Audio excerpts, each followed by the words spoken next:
Boolean शहर में Halloween के दौरान मिस्टर और मिसेस टोबियस सोने की तैयारी कर रहे होते हैं। तभी उन्हें छत पर पेंट से लिखा एक मैसेज दिखाई देता है।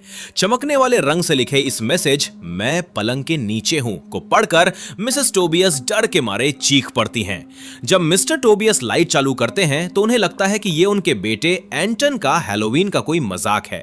फिर वो अपनी पत्नी को वापस सोने के लिए कहते हैं, लेकिन तभी उन दोनों को बेडरूम के बाहर एक अजीब सी आवाज सुनाई देती है।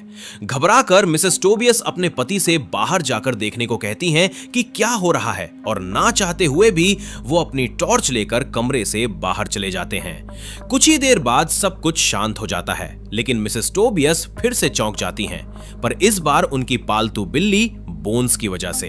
वो शांत रहने की कोशिश करती हैं और बिल्ली को तब तक सहलाती हैं जब तक कि उन्हें लिविंग रूम से अपने पति के चिल्लाने की आवाज नहीं सुनाई देती। इसके बाद मिसेस टोबियस ये देखने के लिए वहां जाती हैं कि क्या हुआ है। तभी उन्हें कद्दू के सिर वाले कॉस्ट्यूम मिलते हैं, जिनमें अभी भी मोमबत्तियां जल रही होती हैं। वो इस बात से नाराज होती हैं कि एंटन ने मोमबत्तियां नहीं बुझाईं। वो वापस कमरे की तरफ जा ही रही होती हैं कि तभी उन्हें फर्श पर अपने पति की लालटेन और खून के निशान दिखाई देते हैं। मिसेस टोबियस बुरी तरह घबरा जाती हैं और अटिक से एंटन को आवाज लगाने के लिए दौड़ती हैं, लेकिन लड़का कोई जवाब नहीं देता। फिर वो भागकर कमरे में जाती हैं और पुलिस को कॉल करने की कोशिश करती हैं, लेकिन एक रहस्यमयी हाथ उन्हें पलंग के नीचे खींच लेता है। अगली सुबह बोन्स की वजह से एंटन की नींद खुलती है और हमेशा की तरह वो लड़का बिना किसी बात की परवाह किए अपने पजामा और हेडफोन पहने हुए बाहर निकलता है। वो फर्श पर पड़ी अपने पिता की लाश पर भी ध्यान नहीं देता और सीधा किचन में जाता है, जहां वो देखता है कि उसके कुत्ते ड्यूक का दूध और खाना खत्म हो गया है। एंटन अपनी मां को और खाना लाने के लिए आवाज लगाता है, लेकिन जब कोई जवाब नहीं आता तो वो लड़का पूरा दिन टीवी देखने के लिए सोफे पर जाकर बैठ जाता है। एक चैनल पर न्यूज में शहर के एक नए क्रिमिनल के बारे में बताया जा रहा होता है, जिसने हैलोवीन के दौरान पहले ही कई लोगों की जान ले ली है। एंटन को इससे कोई फर्क नहीं पड़ता। वो चैनल बदल देता है और अपने गले के लॉकेट से जुड़े अस्थमा इनहेलर को निकालता है, जिसका इस्तेमाल वो किसी और काम के लिए करता है। हालांकि उसका डिब्बा खाली होता है और वो अपने दोस्तों मिक और नूप के घर जाने का फैसला करता है। जब वो पहुंचता है तो दोनों अपने दोस्त को देखकर हैरान रह जाते हैं, क्योंकि एंटन को स्कूल गए कई दिन हो गए हैं और अगर ऐसा ही चलता रहा तो उसे स्कूल से निकाल दिया जाएगा। इसके अलावा उसने स्कूल डांस के लिए कोई पार्टनर भी नहीं चुना है, जो कि कुछ ही दिनों में होने वाला है। ये जानकर एंटन को अपनी पड़ोसन मॉली की याद आती है, जिस पर उसे क्रश है और जो इत्तेफाक से अपनी मोटरसाइकिल पर वहीं से गुजर रही होती है। रास्ते में उसकी गानों की किताब गिर जाती है और मौका देखकर एंटन उसे उठाने का फैसला करता है। नूप से उधार ली गई पैंट पहनने के बाद लड़का उस नोटबुक को लेता है और उसे वापस करने के लिए मॉली के घर जाता है। वहां पहुंचने पर लड़की उसकी इस भलमनसाहत से हैरान होती है, लेकिन इससे पहले कि वो उसे धन्यवाद दे पाती, घबराया हुआ एंटन बिना कुछ कहे वहां से भाग जाता है। बहुत दूर यूटा राज्य में डेबी नाम की एक नन पुलिस स्टेशन में एक कैदी से बात करने जाती है, लेकिन जेल की कोठरी तक पहुंचने पर उसे एहसास होता है कि कैदी सदमे में है और उसका हाथ सुन्न हो गया है। डेबी निराश हो जाती है जब उसे पता चलता है कि ये वो आदमी नहीं है जिसे वो ढूंढ रही थी, और पुलिस स्टेशन से बाहर निकलते ही वो नन के कपड़े उतार देती है और अपनी वैन में लौट आती है। ऐसा लगता है कि वो इस इलाके में किसी चीज या इंसान की तलाश कर रही है और वो अपने नक्शे पर यूटा राज्य को मार्क करती है। हालांकि ध्यान से देखने पर डेबी को पता चलता है कि जो जगहें उसने मार्क की हैं वो एक डिजाइन बना रही हैं और बिंदुओं को जोड़ने पर एक पेंटाग्राम की आकृति बनती है, जिसके बीच में बोलिन शहर है। जब वो उस रास्ते पर होती है, एंटन बाजार में खरीदारी करने जाता है, जहां उसे मैकमेसी और रॉक नाम के दो भ्रष्ट पुलिस वाले रोक लेते हैं। आसानी से पैसे ऐंठने के चक्कर में दोनों लड़के के पास जाते हैं और बिना किसी सबूत के उस पर नशीले पदार्थ रखने का इल्जाम लगाते हैं। सजा के तौर पर वे उस पर $200 का जुर्माना लगाते हैं, लेकिन एंटन उनसे नहीं डरता। इसके बाद लड़का सैंडविच बनाने के लिए किचन में जाता है और अनजाने में मेयोनेज लगाने के लिए खून से सना हुआ चाकू उठा लेता है। जब वो आखिरकार खून के धब्बे देखता है तो वो डर जाता है और उसके तुरंत बाद वो देखता है कि बोन्स फर्श पर इंसान की एक आंख के साथ खेल रही है। लड़के को शक होता है कि शहर का वो क्रिमिनल घर के अंदर ही है और वो ड्यूक के साथ छुपकर बाहर निकलने की कोशिश करता है। एंटन धीरे धीरे दरवाजे के पास जाता है, लेकिन खिड़की पर कोई दिखाई देता है और लड़का भागकर वापस कमरे में आ जाता है। वहां पहुंचकर वो ड्यूक के साथ कंबल के नीचे छुप जाता है और पुलिस को कॉल करने की कोशिश करता है, लेकिन जब वो ऊपर देखता है तो उसे छत पर लिखा मैसेज "मैं पलंग के नीचे हूं" दिखाई देता है। डर के मारे एंटन बाहर भागता है, लेकिन एक छाते पर फिसलकर कद्दू के पुतलों के साथ गिर जाता है। उसे जल्द ही पता चलता है कि वो पुतले असल में उसके माता पिता की लाशें थीं, जिन्हें कुछ घंटे पहले ठिकाने लगाया गया था। लड़का घबरा कर घर से बाहर निकलता है। तभी मिक और नूब आते हैं और पूछते हैं कि क्या हुआ। एंटन उनसे मदद मांगता है और उन्हें घर के अंदर ले जाता है, जहां वो उन्हें फर्श पर पड़े अपने मृत माता पिता को दिखाता है, जिन पर शायद शहर के उसी कुख्यात क्रिमिनल ने हमला किया था। मिक डर जाता है और लाशों को देखने जाता है तो उसे मिसेस टोबायस के हाथ में फंसा हुआ शर्ट का एक टुकड़ा मिलता है। एंटन की तरफ देखने पर वो ध्यान देता है कि उसकी शर्ट का भी एक टुकड़ा गायब है और लड़के को शक होने लगता है कि उसने ही अपने माता पिता को मारा है। जैसे जैसे मामला और अजीब होने लगता है, मिक पुलिस को बुलाने का फैसला करता है। हालांकि एंटन उससे फोन छीन लेता है। लड़का खुद को सही साबित करने की कोशिश करता है, लेकिन मिक कहता है कि एंटन बहुत तनाव में है और उसे फ्रिज से निकालकर कुछ पीने के लिए देता है।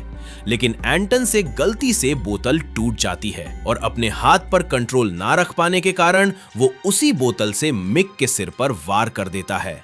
नूब चीखे सुनता है और देखने जाता है कि क्या हुआ, तो वो पाता है कि उसका दोस्त एंटन के पास मरा पड़ा है। वो लड़का कहने की कोशिश करता है कि वो ऐसा नहीं करना चाहता था और उसके तुरंत बाद उसका दाहिना हाथ अपने आप हिलने लगता है। एंटन उसे पकड़ने की कोशिश करता है, लेकिन उसका हाथ उसे जबरदस्ती नूब की तरफ ले जाता है, जो बेसमेंट के अंदर छुपने की कोशिश कर रहा होता है। एंटन का दाहिना हाथ उसे कंट्रोल करता रहता है और वो दरवाजा खोलने में कामयाब हो जाता है, लेकिन किसी चीज को कसकर पकड़ने की कोशिश करते हुए वो अपने दोस्त से भाग जाने को कहता है। नूब फिर सीढ़ियों से वापस ऊपर जाता है, लेकिन एंटन का हाथ एक तेज आरी पकड़ लेता है और उसे लड़के पर फेंक देता है, जिससे उसका सिर कट जाता है। इस ताजा शिकार के बाद एंटन को यकीन हो जाता है कि वही शहर का सबसे कुख्यात क्रिमिनल है और किसी वजह से वो हाथ उसे कंट्रोल कर रहा है।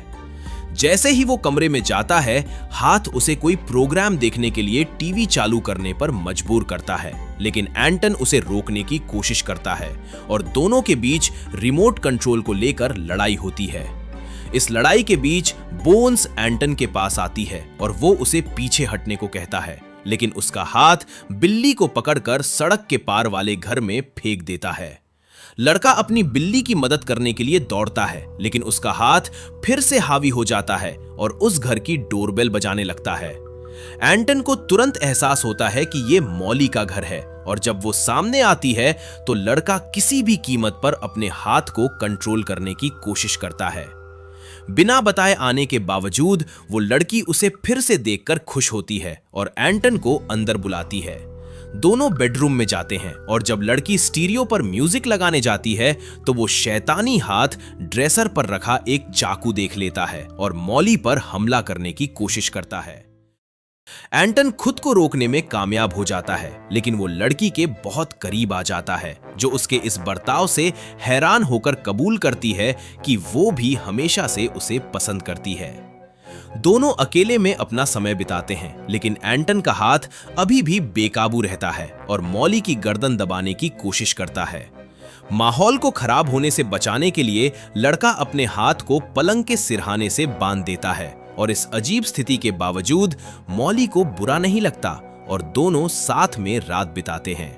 कुछ मिनटों बाद मॉली के माता पिता घर लौट आते हैं और एंटन को जाना पड़ता है, लेकिन जाने से पहले वो लड़की के साथ डांस में जाने का प्लान बनाता है। छुपकर बाहर निकलने के बाद एंटन घर लौटता है और अपने माता पिता और दोस्तों के सम्मान में वो उन्हें आंगन के बीच में दफना देता है। लड़का अपने किए की माफी मांगता है और सभी से, खासकर अपने माता पिता से वादा करता है कि वो एक बेहतर इंसान बनने की कोशिश करेगा। हालांकि जब वो जाने लगता है तो उसे जमीन के नीचे से मिक की आवाज सुनाई देती है जो उसे बुला रहा है। कंफ्यूज होकर एंटन कब्र के पास ये देखने जाता है कि क्या ये सच है। तभी मिट्टी से 2 हाथ बाहर निकलते हैं और उसे खींचने लगते हैं। लड़का किसी तरह खुद को छुड़ा लेता है, लेकिन वो देखता है कि मिक के साथ नूब भी उठ खड़ा हुआ है। उसका धड़ उसके सिर के बगल में है जो जमीन पर गिर गया है।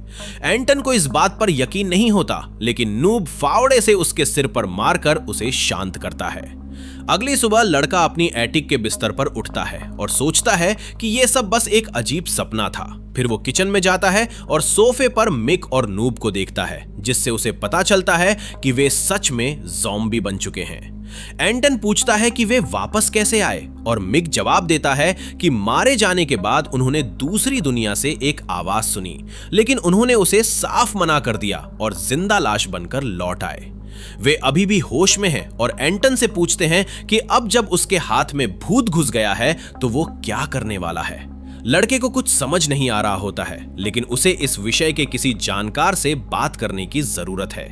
इसलिए मिक सुझाव देता है कि वो अपने पड़ोसी रैंडी से बात करे, जो एक रॉकर है और भूतों और चुड़ैलों वाली बातों में बहुत दिलचस्पी रखता है।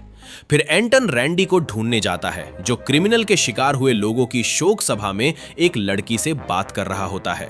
लेकिन एंटन वहां का माहौल खराब कर देता है और वो आदमी इतना गुस्सा हो जाता है कि बिना उसकी बात सुने वहां से चला जाता है। किस्मत से वो पास के एक ढाबे पर रुकता है और एंटन वहां के एक कर्मचारी के कपड़े पहन लेता है ताकि वो उसका ऑर्डर देने जा सके। एक माइक्रोफोन का इस्तेमाल करके वो पूछता है कि अपने हाथ को कंट्रोल करने के लिए वो क्या कर सकता है, जिसमें ऐसा लगता है कि किसी बुरी आत्मा का साया है। इस सब को मजाक समझकर रैंडी बस उस लड़के से कहता है कि वो अपने हाथों को किसी काम में बिजी रखे ताकि वे उसे और परेशान न करे। लड़का उसकी सलाह मान लेता है और घर पहुंचकर वो कपड़े बुनने में अपने हाथों को बिजी रखने की कोशिश करता है। ये आइडिया काम कर जाता है। हालांकि घर के बाहर पुलिस ऑफिसर मैकमेसी और रॉक मोहल्ले में शोर शराबे की शिकायत मिलने पर अपनी गाड़ी से वहां से गुजर रहे होते हैं। उन्हें एहसास होता है कि शोर एंटन के घर से आ रहा है और खिड़की से वो लड़के को मिक और नूब की लाशों के पास देखते हैं। एंटन को ही वो खूंखार क्रिमिनल समझकर वे घर पर छापा मारते हैं और उसे गिरफ्तार करने का ऐलान करते हैं। लड़का अपने हाथ को कुछ भी करने से रोकने के लिए लगातार बुनाई करता रहता है और पुलिस से मिन्नत करता है कि इससे पहले कि बहुत देर हो जाए वे उसे हथकड़ी लगा दें। ऑफिसर मैकमेसी उसे हथकड़ी लगाने की कोशिश करती है, लेकिन एंटन का हाथ बुनाई रोक देता है और बुनाई वाली नीडल से ऑफिसर के कान पर वार कर देता है। फिर वो हाथ उसकी बेल्ट से इलेक्ट्रिक गन निकाल लेता है और उसे रॉक के चेहरे पर चला देता है। हाथों को बिजी रखने का प्लान काम नहीं आया, इसलिए एंटन इसे हमेशा के लिए खत्म करने का फैसला करता है। वो अपना हाथ केक काटने वाले कटर में डालता है और उसे काटने की कोशिश करता है, लेकिन उसका ब्लेड इतना तेज नहीं होता है। फिर एंटन कोई और तेज धार वाली चीज ढूंढता है और एक बड़ा चाकू मिलने पर वो फिर से कोशिश करता है, लेकिन उसका हाथ सभी वार को रोकने में कामयाब हो जाता है। आखिर में वो नूब के सिर को अपने हाथ पर काटने के लिए कहता है और जैसे ही हाथ उसमें फंसता है, एंटन पूरी ताकत से वार करके उस भूतिया हाथ को काटकर अलग कर देता है।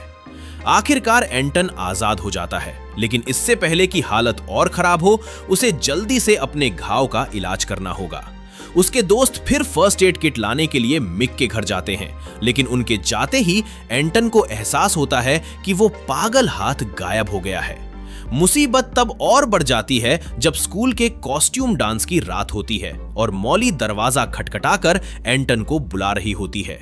वो उसे अंदर ना आने की चेतावनी देने की कोशिश करता है, लेकिन तभी छत से लटकता हुआ एक हाथ दिखाई देता है और उसे मारने की कोशिश करते हुए उसके चेहरे की ओर छलांग लगा देता है। बहुत कोशिश के बाद एंटन किसी तरह खुद को छुड़ा लेता है और वो अपने हाथ को चालू माइक्रोवेव में फेंक देता है। जिससे वो अंदर ही फट जाता है।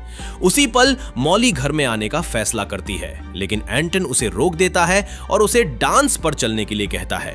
वो बहाना बनाता है कि उसके हाथ की चोट उसके कॉस्ट्यूम का ही हिस्सा है।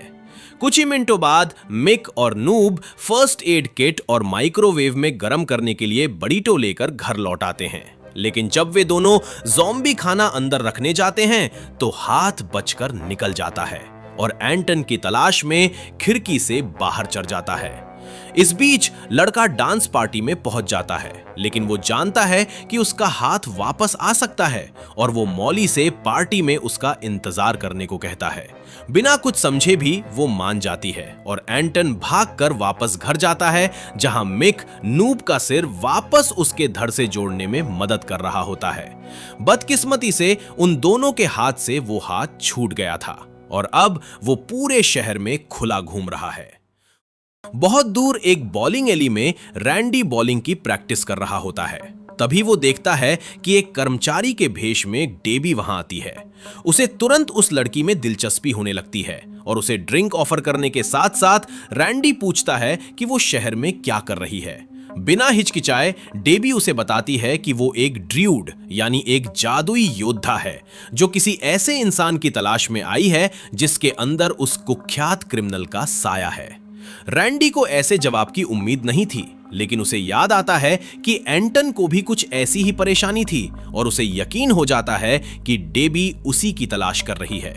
यह जानकर वो लड़की उसे ढूंढने में रैंडी की मदद मांगती है और दोनों उस लड़के को ढूंढने के लिए उसके ट्रेलर में निकल पड़ते हैं। इस बीच एंटन घर लौटता है और उस शैतानी हाथ को ढूंढने के लिए मिक और नूब की मदद मांगता है। उसे लगता है कि बदला लेने के लिए अगली शिकार मॉली होगी, जो बाकी बच्चों के साथ कॉस्ट्यूम पार्टी में है। हालांकि दोनों मना कर देते हैं और कहते हैं कि चूंकि एंटन ने उस हाथ से छुटकारा पा लिया है, इसलिए अब ये उसकी समस्या नहीं है और बेहतर होगा कि वे तीनों इस रात के मजे लें। लेकिन एंटन सोफे पर बैठकर समय बर्बाद करने से थक चुका है और अपनी जिंदगी में कुछ अच्छा करना चाहता है। उसके दोस्त उसके इस बदलाव से हैरान होते हैं और फिर मॉली को बचाने में उसकी मदद करने के लिए मान जाते हैं। समय पर वहां पहुंचने के लिए उन्हें एक गाड़ी की जरूरत है और उन्हें रैंडी के घर के सामने उसका पिकअप ट्रक खड़ा मिल जाता है। ठीक उसी समय डेबी वहां आती है और एंटन को देखकर वो उसे हाथ के बारे में सावधान करने के लिए दौड़ती है। बदकिस्मती से तीनों लड़के रैंडी के ट्रक में बैठ जाते हैं और उसे देखे बिना वो गाड़ी पीछे रिवर्स लेते हैं और डेबी को टक्कर मार देते हैं। रैंडी डेबी की मदद के लिए दौड़ता है और वे दोनों उन लड़कों का पीछा करते हैं जो तेजी से कॉस्ट्यूम पार्टी की तरफ जा रहे हैं। कुछ मिनटों बाद स्कूल की पार्किंग में एक रॉकर जोड़ा अकेले में कुछ समय बिता रहा होता है और उन्हें नहीं पता होता है कि एक हाथ ने अभी अभी उनके शीशे को छुआ है। कुछ ही सेकंड बाद वो हाथ कार के अंदर घुस जाता है और लड़की की गर्दन पर छलांग लगा देता है और उसे तब तक कसकर दबाता है जब तक कि उसकी जान नहीं निकल जाती। उसका बॉयफ्रेंड घबरा जाता है और भागने की कोशिश करता है, लेकिन हाथ पहले उसे पकड़ लेता है और कुछ ही सेकंड में उसे भी मार देता है। ठीक उसी समय वो तीनों स्कूल पहुंचते हैं और उस जोड़े को कार के अंदर मरा हुआ पाते हैं। इसे उस पागल हाथ का काम मानकर एंटन स्कूल के अंदर उसे ढूंढने का फैसला करता है, जबकि मिक और नूब मॉली की रक्षा करने के लिए स्टेडियम में हो रही पार्टी में जाते हैं। क्योंकि ये एक कॉस्ट्यूम पार्टी है, इसलिए किसी भी बच्चे को शक नहीं होता कि वे दोनों अनडेड हैं और वे दोनों बिना किसी की नजर में आए अंदर घुस जाते हैं। हालांकि वे इतने असली लग रहे होते हैं कि टानिया नाम की एक स्टूडेंट नूब को द ऑफस्प्रॉन्ग बैंड के लाइव परफॉर्मेंस पर डांस करने के लिए कहती है। इस बीच एंटन स्कूल के हॉलवेज में अपने हाथ को ढूंढता है, अनजान कि वो अभी अभी प्रिंसिपल के ऑफिस में घुसा है। प्रिंसिपल फोन पर अपनी गर्लफ्रेंड से बात कर रहे होते हैं, लेकिन हाथ उन्हें बीच में ही रोक देता है और सीधे उनके पेट पर हमला कर देता है। इतने से भी मन ना भरने पर हाथ को टेबल पर एक इलेक्ट्रिक पेंसिल शार्पनर मिलता है और वो अपने नाखूनों को और तेज करने के लिए उसका इस्तेमाल करता है। बाहर एंटोन प्रिंसिपल के ऑफिस के पास से गुजरता है और खून से सना दरवाजा देखता है, लेकिन वहां हाथ का कोई नामो निशान नहीं होता। लड़का फिर गलियारों में भागता रहता है। तभी वो डेबी से टकरा जाता है जो अभी अभी स्कूल पहुंची है। वो कहती है कि उसे पता है कि लड़के के साथ क्या हो रहा है और वो उसकी परेशानी दूर कर सकती है, लेकिन फिर वो एक जादुई डैगर निकालती है और उस पर वार करने की कोशिश करती है। एंटोन किसी तरह बच निकलता है, लेकिन डेबी उसे एक मुक्के से जमीन पर गिरा देती है और आखिरी वार करने ही वाली होती है। किस्मत से लड़का उसके हाथ पर काट लेता है, जिससे डेबी के हाथ से खंजर गिर जाता है। लेकिन रैंडी तुरंत बाद वहां आता है और अपनी कार चुराने के लिए एंटोन पर हमला कर देता है। आखिर में डेबी अपना खंजर उठा लेती है, लेकिन एंटोन अपनी बाह से पट्टी हटाता है और दिखाता है कि उसने भूतिया हाथ को काट दिया है। फिर वो अपनी गर्लफ्रेंड को बचाने के लिए उनकी मदद मांगता है और डेबी मान जाती है, क्योंकि अगर आधी रात तक हाथ ने उसे ढूंढ लिया तो लड़की की आत्मा अंडरवर्ल्ड में चली जाएगी। फिर तीनों स्कूल के मैदान की तरफ दौड़ते हैं, जहां एंटोन स्टेज पर चढ़ जाता है और बच्चों को चेतावनी देने के लिए द ऑफस्प्रिंग के लीड सिंगर डेक्स्टर को धक्का दे देता है। वो कहता है कि शहर का कुख्यात क्रिमिनल स्कूल में है और इससे पहले कि वे उसके अगले शिकार बने, बच्चों को भाग जाना चाहिए। हालांकि कोई भी लड़के की बात पर विश्वास नहीं करता और डेक्स्टर उसे मंच से उतरने का आदेश देता है, क्योंकि उसे अभी अपना शो खत्म करना है। उस आदमी की बदकिस्मती से हाथ उसके सिर पर गिरता है और अपने तेज पंजों से उसके सिर पर हमला कर देता है। पार्टी में मौजूद हर कोई घबराकर भागने लगता है, लेकिन हाथ अपने नाखूनों का इस्तेमाल करके स्पॉटलाइट्स को नीचे गिरा देता है, जिससे बाहर निकलने का रास्ता बंद हो जाता है। इस अफरा तफरी के बीच मॉली एंटोन की मदद करने की कोशिश करती है, लेकिन तान्या उस लड़की को वेंटिलेशन डक्ट से भागने के लिए बुलाती है। हालांकि जैसे ही वे उस रास्ते में घुसते हैं, हाथ उनका पीछा करता है, जिसका इरादा मॉली को पकड़ना है। डक्ट के अंदर रेंगने के बाद लड़कियों को वेंटिलेशन टरबाइन की वजह से रास्ता बंद मिलता है। फिर मॉली तानिया का जूता लेती है और उसे पंखे की ब्लेड्स के बीच में फंसा देती है, जिससे टरबाइन रुक जाता है। इसके बाद वो तानिया के कपड़ों से चाबुक लेती है, उसे एक सहारे से बांधती है और पंखे के ठीक नीचे वाले रास्ते से नीचे उतरने के लिए उसका इस्तेमाल करती है। जैसे ही मॉली रास्ता पार करती है, वो तानिया को बुलाती है, लेकिन लड़की डर जाती है और नीचे आने से मना कर देती है। मॉली जोर देती है और चाबुक वापस ऊपर की तरफ खींचने लगता है, लेकिन तानिया उसे नहीं खींच रही होती, बल्कि हाथ लड़की पर हमला करने के लिए चाबुक का इस्तेमाल करता है, जिससे वो टरबाइन के नीचे लटक जाती है। घबराकर मॉली उसे बचाने की कोशिश करती है, लेकिन हाथ पंखे को रोकने वाले जूते को हटा देता है, जिससे तानिया उसमें खिंच जाती है और उसके शरीर के टुकड़े हर जगह बिखर जाते हैं। इसके बाद मॉली को गलियारे से भागने पर मजबूर होना पड़ता है, लेकिन आर्ट रूम में घुसते ही उसके सिर पर एक फूलदान से वार होता है और वो बेहोश होकर गिर जाती है। कुछ मिनटों बाद एंटोन को आर्ट रूम मिल जाता है और अचानक वो कठपुतली थिएटर में एक कठपुतली को हिलते हुए देखता है। लड़का ये सोचकर कठपुतली की ओर छलांग लगाता है कि हाथ उसके अंदर है, लेकिन वो एक दूसरी कठपुतली में छिपा होता है जो उस पर हमला कर देती है। दोनों के बीच जोरदार लड़ाई होती है, लेकिन एंटोन भारी पड़ता है और हाथ को कुचलने ही वाला होता है। बदकिस्मती से मिक और नूब ने भी वेंटिलेशन डक्ट से भागने की कोशिश की थी, लेकिन वे छत से सीधे एंटोन के ऊपर गिर जाते हैं। एक बार फिर वो भूतिया हाथ भागने में कामयाब हो जाता है और कुछ ही सेकंड बाद उन तीनों को स्कूल के गैरेज से मॉली की चीखें सुनाई देती हैं। वहां पहुंचने पर वे देखते हैं कि लड़की एक कार से बंधी हुई है, जिसकी छत पर एक पेंटाग्राम बना हुआ है।